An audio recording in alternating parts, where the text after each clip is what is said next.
সবাইকে সরস্বতী পুজোর অনেক শুভেচ্ছা। আমাদের বাড়িতে সরস্বতী পুজো শুরু হয়ে গেছে, জোগাড় শুরু হয়ে গেছে। আমার মেয়েই করছে সব, দেখায়।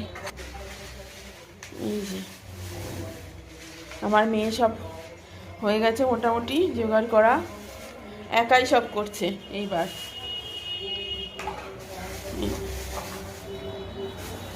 ঠাকুর বসাতে হবে, অনেক কাজ হয়ে গিয়ে গেছে। দেখি একটু আপনাকে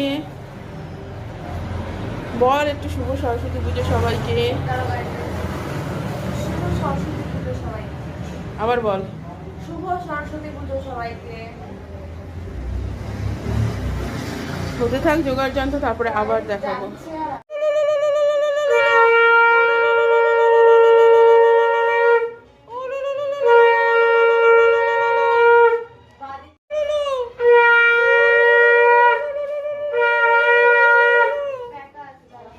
আমি দেখছি, আমি করেছি।